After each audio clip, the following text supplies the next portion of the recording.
Hola, bienvenidas y bienvenidos a la clase número 9. En esta clase, el contenido a relatar es simbologías y elementos de lectura para planos de arquitectura. Parte 1. En la planta de arquitectura encontraremos distintos elementos que componen y permiten entender nuestra planta. Cada uno de ellos juega un rol relevante al momento de configurar o representar nuestro dibujo. A continuación, les haré una pequeña introducción de algunos de los elementos que aparecerán en las plantas y que veremos su definición y característica principal en la manera de representarlo.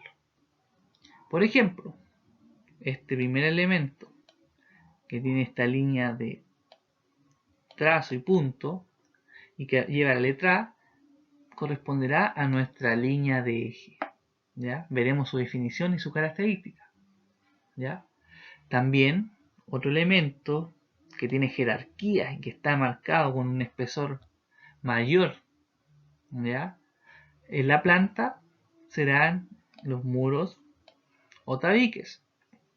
Con la letra C, elementos de aberturas, ¿ya? Que nos permiten ingresar al recinto, ventilar al recinto. Nos estamos refiriendo a lo que son puertas y ventanas. ¿Ya? Con la letra D encontraremos nombres de recintos inmobiliarios que cumplen un rol relevante al momento de indicar la función de nuestro recinto. ¿Ya? Con la letra E, por ejemplo, este es un baño, encontraremos achurados, principalmente en nuestras zonas húmedas, ¿ya? O lugares donde hay un tratamiento de piso. Con la letra F, este elemento que está acá, corresponderá al nivel de piso. Y fíjense, siempre lo encontraremos asociado a este otro elemento, que lo vamos a ver a continuación. Pero existe que aparecen cuando hay diferencias de niveles, el tal conocido como nivel de piso.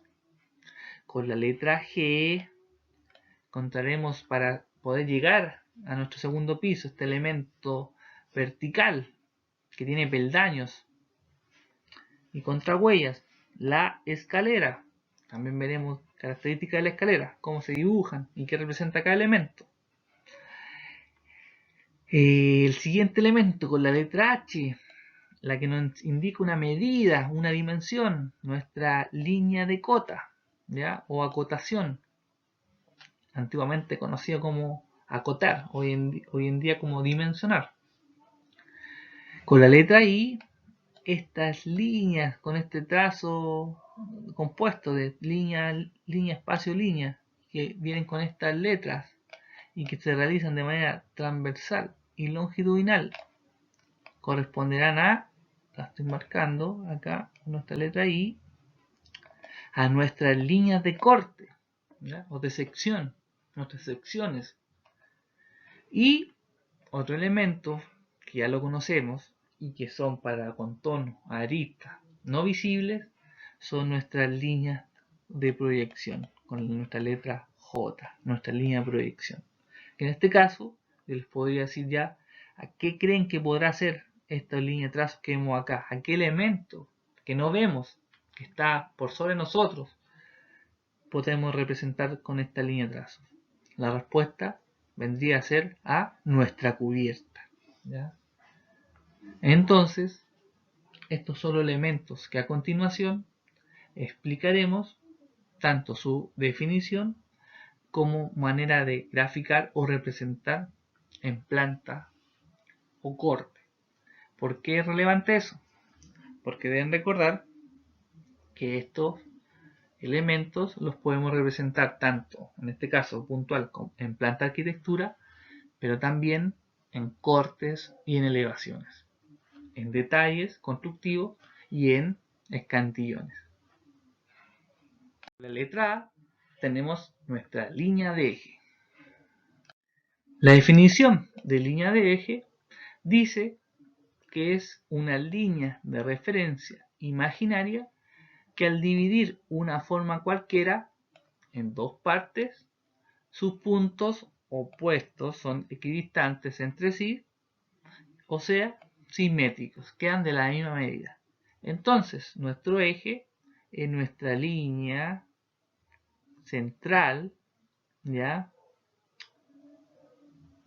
Que nos divide, en este caso nuestro muro, en dos puntos opuestos que tienen la misma medida. Entonces, si un muro tiene un espesor de 20 centímetros, nuestra línea de eje va a la mitad. O sea, quedan 10 centímetros para un lado y 10 centímetros para el otro. A eso se refiere con nuestra línea de referencia imaginaria, que divide cualquier forma en dos partes. ¿Ya? La característica principal de la línea de eje es que siempre se va a dibujar con una línea de trazo compuesta, o sea, línea punto, línea punto, línea punto, línea punto, nos va a representar un eje. Y esta línea va a estar acompañado de un círculo con una letra o bien un número. ¿Ya? ¿Por qué? Porque los ejes se indican con números y letras. Ahora bien, ustedes yo creo que se han preguntado por qué usamos letras y números en las distintas caras o lados de nuestro proyecto. Bueno, la explicación es la siguiente. Usaremos letras para el lado para la cara transversal o ancho más corto de nuestro proyecto. ¿Por qué? Porque las letras están contenidas en un abecedario, por lo tanto son limitadas. Entonces por eso es sugerible y recomendable que pongamos o ubiquemos nuestras letras en nuestro sentido transversal, en nuestro lado más corto de nuestro proyecto. En cambio, los números, como son infinitos, los usaremos en nuestro lado longitudinal o nuestro lado más largo de nuestro proyecto. ¿Por qué? Porque no tenemos problema en continuar con los números. Entonces, en esa lógica vamos a operar en disponer nuestras letras y números en los ejes. Y el otro que también es relevante es su ubicación. Los números o letras siempre se leerán, en este caso, de izquierda a derecha, ¿ya? Pero en el sentido longitudinal. Pero en el sentido transversal, en el lado más corto del proyecto, pueden ser desde abajo hacia arriba, ubicar A, B, C, D, o de arriba hacia abajo, como es este ejemplo. Ya en esa libertad, pero lo que sí, la lógica es que vuelvo a reiterar, usamos letras en nuestro lado corto del proyecto y números en nuestro lado por la cantidad de números que son más infinitos y las letras están más limitadas al abecedario. Entonces por eso han visto dispuestos de distintas maneras estos ejes. ¿Ya? Recordar acá, siempre la lectura es de izquierda a derecha. ¿Ya? Eso es relevante también indicarlo. Y este es nuestro primer elemento, nuestra línea de eje, nuestra línea central que nos divide en dos partes nuestro elemento. En este caso, nuestra línea de eje van a aparecer principalmente en lo que es estructura, en los elementos estructurales de nuestro proyecto. ¿Ya? Eso también acotarlo y tomarlo como relevante. Con la letra B tenemos muros y tabiques. Los muros y tabiques, como bien recuerdan, juegan un rol relevante en jerarquía tanto de espesor o ancho de las líneas. ¿Por qué? Porque son nuestro elemento estructural de nuestro proyecto. Entonces tienen que estar bien jerarquizados o valorizados en las plantas. Como definición, el muro dice que es una pared gruesa, en especial la pared exterior de su edificio, o sea, el perímetro de un edificio, y tienen la condición de ser estructurales. Eso no lo pueden olvidar. Tienen esa condición los muros. En cambio, un tabique es un muro no estructural que me permite separar y subdividir recintos, ¿ya?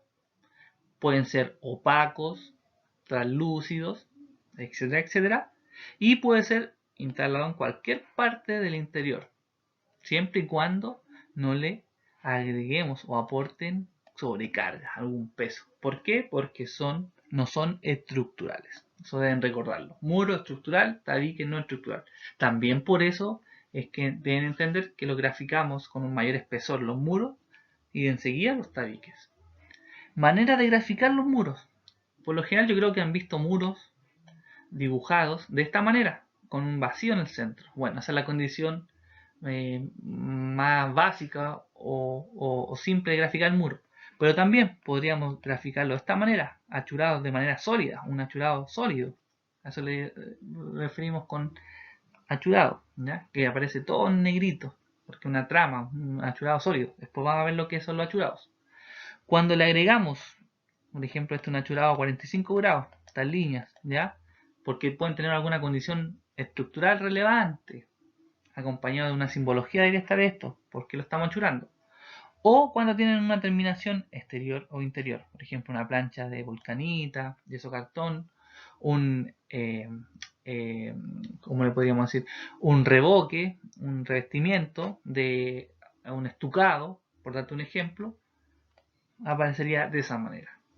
Entonces, estas son maneras esquemáticas de graficar muy usualmente en los muros, ¿ya? La manera de graficarlo también dependerá de la escala en que nosotros esté representada nuestra planta. No es lo mismo cuando veamos la definición y los tipos de escala. No es lo mismo graficar un muro en escala 1 a 100 que 1 a 50, que 1 a 200 también. Cada una de estas escalas, cuando las veamos, lo van a entender por qué. Porque cada una nos entrega un mayor detalle o un menor detalle. Entonces, estas son las maneras más usuales de graficar los muros. Y recuerden, siempre van a estar con una jerarquía cuando son estructurales y con un pequeño o menor espesor cuando son tabiques, no son estructurales. Entonces este sería nuestro elemento B correspondiente a muros, que son elementos estructurales, y tabiques cuando son elementos no estructurales, con sus maneras de graficar. Con la letra C encontramos las puertas. Las puertas, para entender de mejor manera la forma en que la representamos de manera ortogonal en planta, es dando este ejemplo. Fíjense, el observador está viendo esta vista en isométrica, en perspectiva, y en la cual hacemos la transferencia. ¿Y qué es lo que vamos a ver? Nuestro muro, nuestra puerta o hoja de puerta y nuestro recorrido de la puerta. ¿Ya? Así se grafican o representan las puertas, en planta. Y este elemento, lo vamos a hacerlo acá particularmente.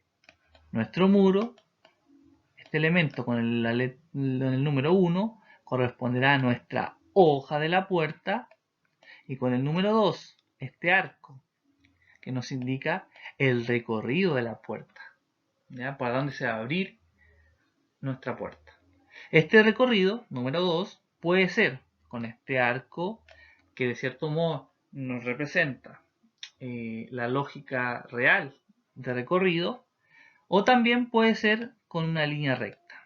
Por lo general van a encontrarla de esta manera, pero también está permitida con esta tipología de línea recta que nos indica el recorrido de la puerta. Este es más real, porque nos dice el recorrido puntual que va a realizar la puerta. En este caso, no tanto.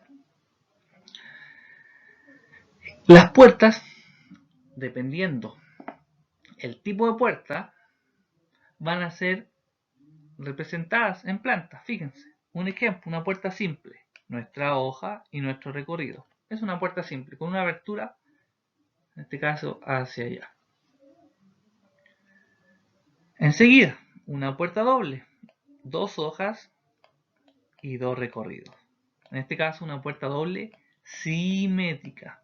¿Ya? Simétrica. Porque también podemos encontrar puertas dobles, nuestras hojas, nuestro recorrido, nuestras puertas dobles asimétricas, en donde una hoja es mayor que la otra. ¿ya? También existen esas puertas.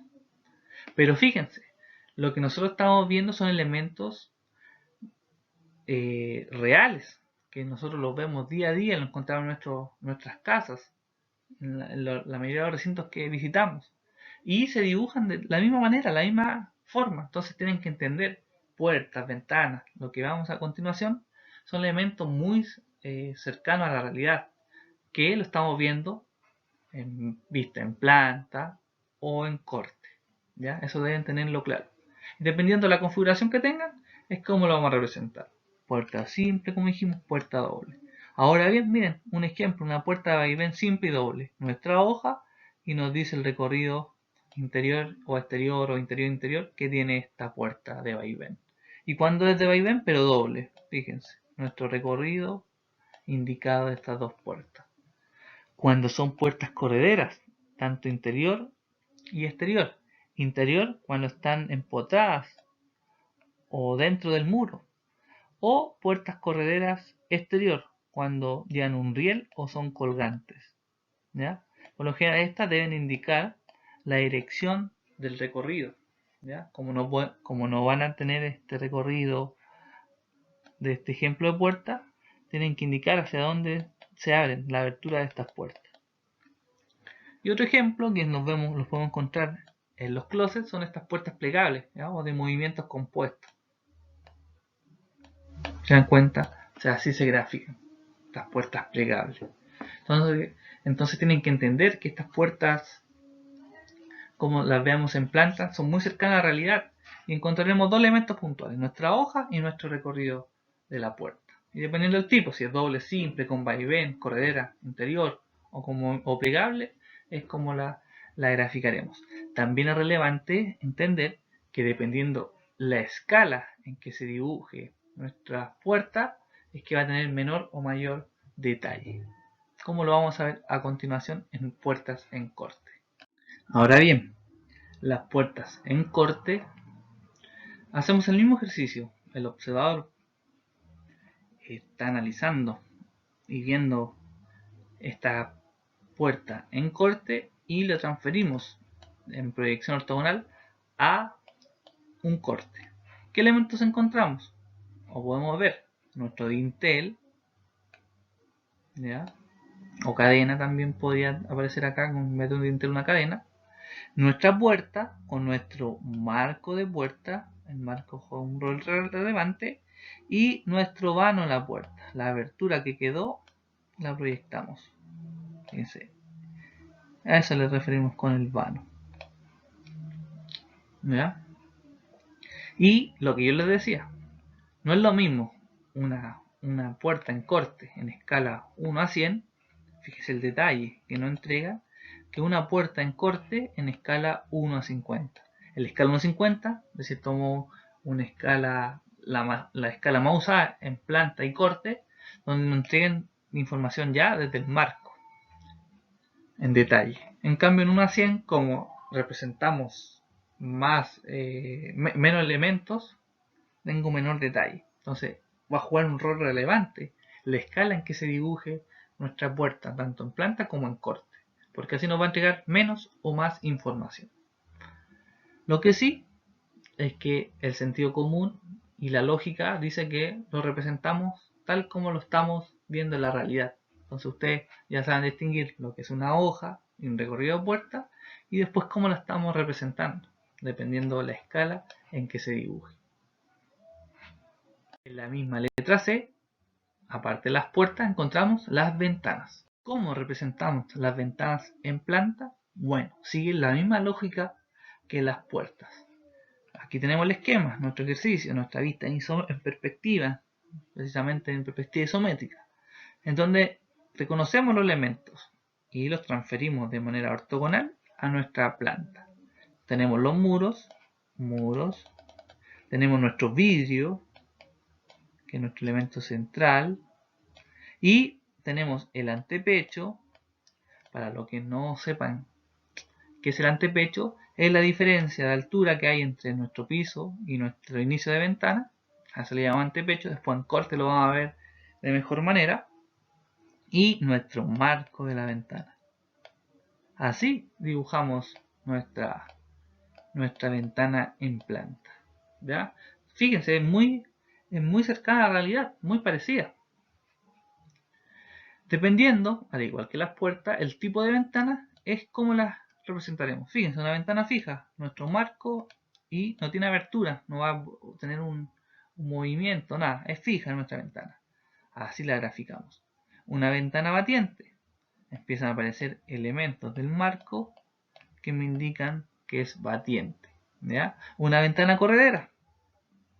Fíjense, están desfasados las hojas de las ventanas. ¿Por qué?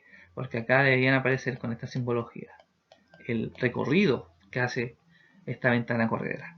Una ventana pivote. Nuestro marco, nuestro vidrio y el pivote que realiza esa ventana. Si se dan cuenta, es la misma lógica de la realidad, pero representada en planta. Ahora bien, en ventanales hay un elemento que no aparece. Fíjense, no aparece nuestro antepecho. ¿Por qué? Porque la condición del ventanal es que el ventanal parte desde el piso hacia la altura que le damos al ventanal. ¿Ya? No tiene este antepecho que hemos señalado en este ejemplo. Entonces por eso no se ven esas líneas en proyección. ¿Ya? Y ejemplos de ventanales. Dependiendo de la escala, como bien les mencionaba anteriormente, es como, fíjense, en escala 1 a 100, 1 a 50 y 1 a 25, el detalle que tiene la representación de estas ventanas. En escala 1 a 100 no aparece el marco. En escala 1 a 50 ya aparece el marco. En escala 1 a 25, fíjense, ya aparece un mayor detalle de nuestro marco de la ventana y de la ventana propiamente tal. Entonces, vuelvo a insistir, mucha lógica relacionada a cómo lo vemos en la realidad. ¿Ya? Dependiendo del tipo de ventana, es como se empieza a graficar y la información que conlleva. Por eso, ustedes tienen que ya no tener miedo y sentirse seguros y confiados de que son elementos fáciles de representar y que los encontraremos de esta manera graficado y representado en las plantas. Como representamos la ventana en corte, sigo insistiendo en la misma lógica de las puertas, salvo que acá podemos distinguir las diferencias que le da cuando hablamos de antepecho. Fíjense, este es el antepecho, esta diferencia de altura, en donde comienza nuestra ventana. Y en corte lo vemos de esta manera. ¿Qué elementos aparecen? Igual que la planta. Marco de ventana, nuestro marco, marcado acá, nuestro vidrio, y elementos del muro propiamente tal. Por ejemplo acá, puntualmente la cadena. Ahora bien, ustedes pueden apreciar, voy a marcar el color verde, esta línea que me indica un corte, ¿ya? Cuando vean esta línea dibujada de esta manera, quiere decir que nuestro dibujo lo cortamos, lo interrumpimos acá, pero después continúa. Por ejemplo, nuestro muro después continúa hacia arriba y acá continúa hacia el lado. Es una línea de corte de interrupción, ¿ya?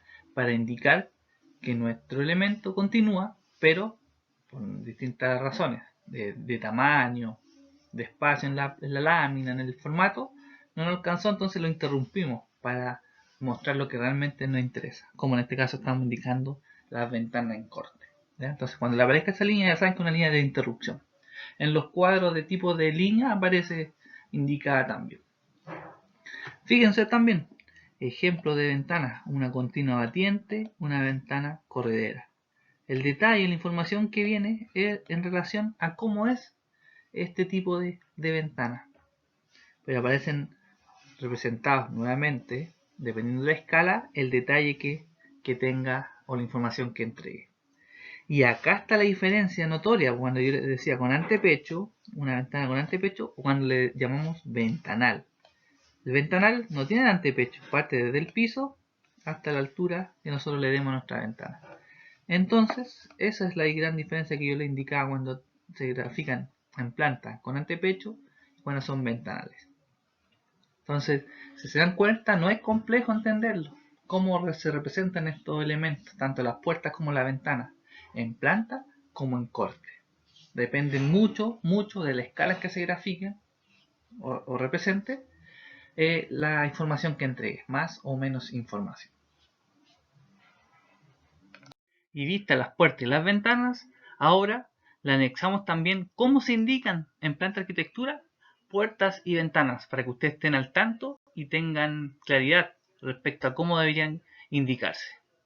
En las plantas de arquitectura, puertas y ventanas deberían estar indicadas algunas características. Por ejemplo, fíjense, acá estamos indicando la puerta, aquí está el detalle, P2.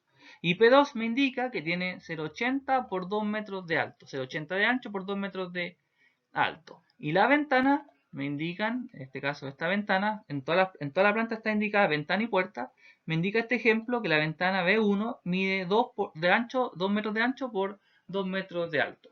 ¿Ya? Así es una manera de poder indicar dimensiones directamente de puerta y ventana. Pero por lo general, ustedes deben saber que cuando se indican con tipología las puertas, como estaba viendo acá, P1, P2, P3, y las ventanas, B1, B2, B3, etcétera, etcétera, es porque debe haber un plano de detalle de puertas y ventanas, la cual deberán revisar para ver las distintas especificaciones y características de estas puertas y ventanas. Ya, para proyectos grandes esto pasa siempre, se hace un detalle de puerta y ventana. Por eso aparecen a nombrarlas e identificarlas como P1, P2, B1, B2, etcétera, etcétera. Y esta indicación también ustedes la podrán ver en otro elemento, componente de las plantas de arquitectura, como por ejemplo los tabiques, detalles de tabique, hay láminas donde nos indican los detalles de tabique, detalles de pavimentos, baños, etcétera, etcétera. Entonces esta indicación general de puerta y ventana también puede ser aplicada para otros elementos como que componen las plantas de arquitectura. Entonces esto es relevante que ustedes sepan y tengan presente. En la letra D encontramos el nombre del recinto y mobiliario. En las plantas de arquitectura encontraremos los distintos espacios con su respectivo nombre del recinto o espacio y algún dato que nos va a entregar este nombre. Fíjense, este espacio que tiene calle, vemos una ventana, podemos decir que es una ventana corredera, por el tipo de ventana, y una puerta, con su hoja y su recorrido, vendría a ser un espacio interior. Y este espacio interior lo sabemos que corresponderá a un dormitorio, precisamente al dormitorio número 2. Cada uno de estos nombres nosotros lo encontraremos en los distintos recintos, ¿ya? Mediante este título, ¿ya? O letra. Y también que encontraremos una información, un dato adicional, que puede ser, como en este caso, las dimensiones interiores del recinto, 260 por 322. Por ejemplo, voy a decir que de acá a acá tenemos 322 y de acá tenemos 260. ¿Ya? Nos puede dar esa información. Pero esto yo lo tacho, ¿por qué? Porque hoy en día lo que se agrega como información relevante, ¿ya? Aparece el área de mi superficie útil en metros cuadrados. O sea, los metros cuadrados del recinto interior que es útil, ¿ya? Por eso se ha reemplazado hoy en día dimensiones más por el área o la superficie útil del recinto. Entonces ustedes cuando vean una planta por lo general van a encontrar su nombre del recinto más el área de la superficie, el área o superficie útil de este espacio. Y también otro elemento que encontrarán y que nos van a poder indicar la función que cumple cada espacio y muy parecido y cercano a la realidad son los mobiliarios. En este caso está más claro que decir que este elemento que vemos acá, fíjense, la jerarquía del lápiz es una valorización menor que los muros y que las ventanas. ¿Por qué? Porque juegan un rol de indicar la función que tiene el espacio. Viene a ser en este caso mi cama, la cama ubicada en el recinto interior del dormitorio, un velador, un mueble con una tele, ¿ya? Y un espacio para el closet. ¿Ya? Los mobiliarios van a venir a agregarse a las plantas para indicar la función dentro del espacio en particular, ¿ya? Y se dibujan tal como lo vemos en la realidad, en este caso una cama vista en planta, ¿ya? Eso deben también manejarlo. Y dependiendo la escala deben dibujarse de buena proporción, bien simple para que no ensucie y entorpezca la lectura de los planos, y deben ser los ajustes necesarios para poder entender y cómo voy a habitar yo este espacio interior. Entonces, en este elemento, el nombre recinto y mobiliario, juegan un rol relevante para entender a qué espacio nos estamos refiriendo y mostrando, tanto en planta, porque también los nombres después los vamos a encontrar en los cortes, etcétera, etcétera. ¿Ya? Entonces, esto fue nombres de recintos y mobiliario, con su función particular en una planta. La letra E tenemos el achurado. El achurado también recibe nombre de trama, hatch, y lo vamos a encontrar particularmente en las zonas húmedas, a lo que nos referimos zonas húmedas, baño, cocina, en donde por lo general hay humedad y tenemos un tratamiento de piso distinto a lo del otro recinto, ¿ya?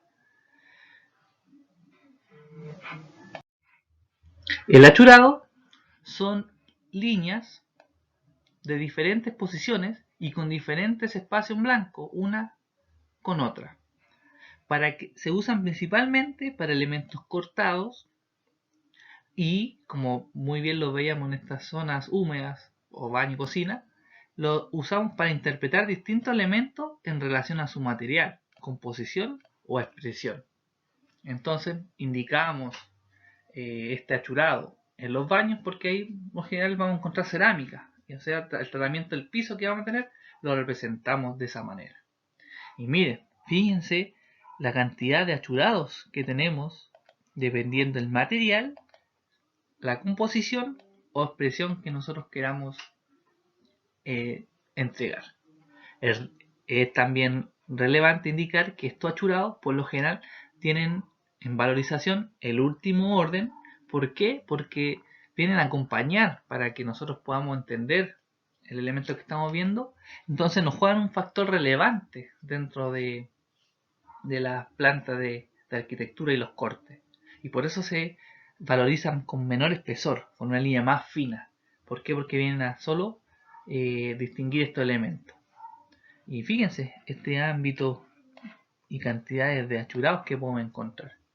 Vuelve a traer, cada uno se interpreta en relación a su material, composición o expresión que nos quiera entregar. Y cuando estamos cortando elementos precisamente en cortes o en la misma planta, como veíamos la manera de graficar los muros. Cuando yo te decía, este muro está achurado de manera sólida, bueno, era un achurado sólido, lleno, completo, ¿ya? Pero también vimos un muro que tenía este achurado, ¿ya? Como indicando que era un muro de metal, por darte un ejemplo. Bueno, esas características son lo del achurado, trama, o hatch, o sombreado, como dice acá, que pueden tener esos distintos nombres, ¿ya? Pero vuelvo a reiterar, el achurado se usan para elementos cortados y para interpretar distintos elementos en relación a su material, composición o expresión. Por eso en el orden de valorización le llamamos tratamiento de piso y lo ubicamos en las zonas húmedas. Siempre las plantas de arquitectura las vamos a encontrar en nuestras zonas húmedas, baño y cocina. Con la letra F encontramos las cotas de nivel de piso. Las cotas de nivel de piso se utilizan en las diferencias de nivel o, como bien lo dice, de piso, ¿ya? Los indicaremos de esta manera. Podemos encontrar en forma de rombo, indicando la diferencia, por ejemplo, más 10, quiere decir que ese suelo, esa losa, ese radier, está 10 centímetros sobre nuestra cota 00. Podremos graficarlos como manera circular. Otro ejemplo que siempre lo encuentran, es con este icono de un círculo con una X y donde indica el más 10. Bueno, hay distintas maneras de representar nuestro nivel de piso, pero lo que deben recordar que se indican para las diferencias de nivel o de piso que hay en los distintos recintos o proyectos. ¿Ya? En este caso, si yo accedo de acá, podría ser, imagino, aquí vamos a dibujar nuestro 0, 0, más menos 0, 0. Entonces, acá entramos a nuestro living star y quiere decir este más 10 que nuestro living star está a más 10 sobre nuestro 0, 0, que es nuestro nivel base. ¿Ya? Entonces, esa función es la que cumple nuestro nivel de piso. También, y principalmente, en los cortes, los niveles de piso vendrán graficados o representados de esta manera, en donde sale una sigla que lo abrevia: NPT, nivel de piso terminado; NPC, nivel de contrapiso; NFP, nivel de falso piso, perdón; el NTN, nivel de terreno natural. Bueno, puede hacer que ustedes se encuentren principalmente en cortes, también en plantas, indicaciones de este tipo, donde sale abreviado qué nivel de pisos o nivel estamos indicando y cuál es su nombre para poder entenderlo. Entonces, de cierto modo, si viene solo, no podría tenerlo solo porque me es difícil entender, comprenderlo. Entonces, por eso debería ir acompañado de su nombre completo debajo de esta línea. Y esta es la manera en que se grafica, fíjense. Nuestro círculo con nuestra cruz y pintado estos dos partes de mi círculo. ¿Ya? Entonces los niveles de piso, en los cortes principalmente, nos van a indicar a qué nivel corresponde el piso terminado, nuestra losa, el falso piso, un relleno, etcétera, etcétera. ¿Ya? Nos acotan alturas puntualmente. ¿Ya? Eso tenemos que tenerlo claro. Y las distintas maneras en que los podemos también encontrar graficados. Niveles de piso entonces nos van a indicar las diferencias de pisos y en corte de alturas principalmente. ¿Ya? Acá tenemos un ejemplo de un corte. Fíjense, el título está indicado corte AA, entonces en planta está indicado ese corte AA y me indica la escala. Este corte lo estaba viendo en escala 1.50. ¿Qué elementos ya visto encontramos? Nuestros ejes, nuestras cotas y, fíjense, nivel piso terminado, más 265. Y aquí empiezan a entregar los niveles, pero no de piso terminado, sino que de estos elementos. Por ejemplo, que a más 400 está, no sé, esa cubierta. Que al más 515 está el cielo. Que al más 635 termina la cubierta. Me entregan esa información, los niveles de piso, alturas principalmente. Otro elemento que vimos, los nombres de los recintos. Fíjense, dormitorio 3, escalera, dormitorio 1, la cocina, nuestro living star. Ahí siempre los cortes van a estar indicados nuestro nombre de los recintos. Y dependiendo, esto también gusto o lo que uno quiera representar, pueden aparecer los mobiliarios. Lo que se recomienda, sí, es que los mobiliarios nunca estén cortados, porque si no me empiezan a interrumpir nuestra gráfica y representación de los planos. Por eso se ven acá completos, fíjense, no están en cortes, no cortamos los mobiliarios. Eso lo ideal es no hacerlo, no cortar los mobiliarios, porque nos ensucian el dibujo. Y la misma lógica de valorización, los muros, lo estructural, está marcado de manera muy marcada, con mayor jerarquía, fíjense. Todo lo que es muros, que son las fundaciones, y todo lo que es secundario, mobiliario, y que están un poco más lejos, con un menor espesor. Entonces, aprovechamos de ocupar con las indicaciones de los niveles de pisos,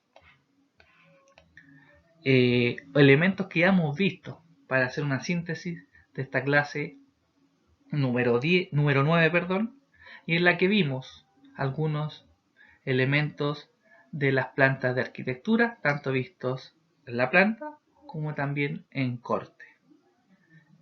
seguir concentrados y poniendo énfasis en estas clases, que ya estamos viendo simbologías y elementos que componen nuestras plantas y cortes de arquitectura. Muchas gracias y nos vemos en la siguiente clase, en donde seguiremos mostrando estos elementos que componen las plantas de arquitectura. Gracias. Con este contenido entonces damos por finalizada esta clase número 9. Próxima clase, clase 10, terminaremos de ver simbología de plano arquitectura en su parte final, parte 2, y pondremos a prueba lo que hemos aprendido realizando nuestro ejercicio número 2. Desde ya, que tengan muy buena tarde. Saludo a todas y todos. Que estén bien. Chao, chao.